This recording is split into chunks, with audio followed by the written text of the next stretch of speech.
Nakaharap ng Memphis Grizzlies ang New Orleans Pelicans at naging trending ang ginawa na dunk ni Ja Morant, na umani ng maraming komento sa iba't ibang social media, sa isang assist na nagmula kay Brandon Clark, na tinapos ni Ja Morant sa isang power slam dunk. Grabe kung tumalon ang player na to, walang takot basta makabuelo, samantala nakaligtaan ni Ja Morant ang ibang laro dahil sa kanyang injury sa balakang. At sa muling pagbabalik niya naging excited ito at pinatikim niya nga ang New Orleans Pelicans ng isang power slam dunk. Higit pa rito sa kabila ng kanyang highlights na ginawa ay nasungkit pa nila ang panalo sa score na 120 at 109. Tumapos si Ja Morant na merong 27 points at 3 rebounds at 7 assists, habang sinundan naman ito ni Jaren Jackson Jr. na merong 23 points 8 rebounds at 1 assist. Si Santi Aldama merong 20.6 rebounds at 4 assists, si Marcus Smart naman merong 11 points 4 rebounds at 6 assists.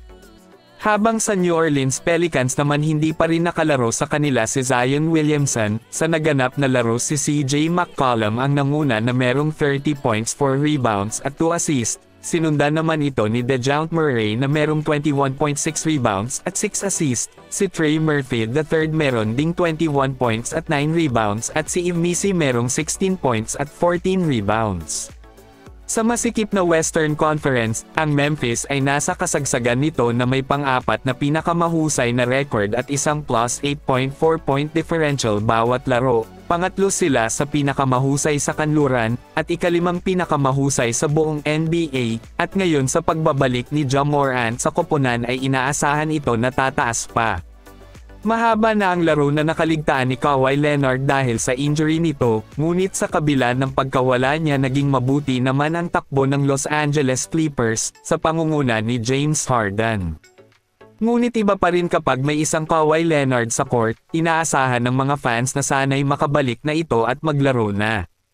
Sa season na ito 21 games na ang nakaligtaan ni Kawhi para sa Clippers, ang dating guardia ng Clippers na si Patrick Beverley ay naglabas ng ilang balita patungo sa katapusan ng linggo, na nagsasabi na si Kawhi Leonard daw ay malapit nang bumalik sa laro.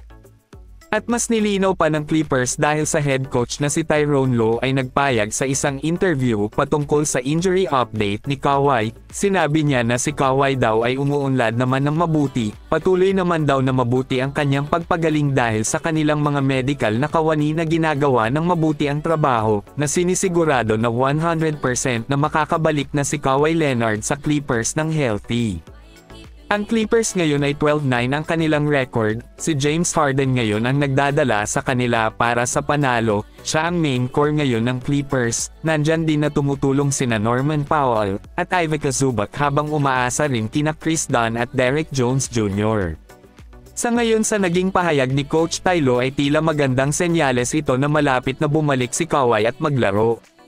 Noong nakaraang season, nag-average si Kawhi Leonard ng 23.7 points, 6.1 rebounds, 3.6 assists, at 1.6 steals kada laro sa kanyang 52.5% shooting mula sa field at 41.7% mula sa 3-point shot.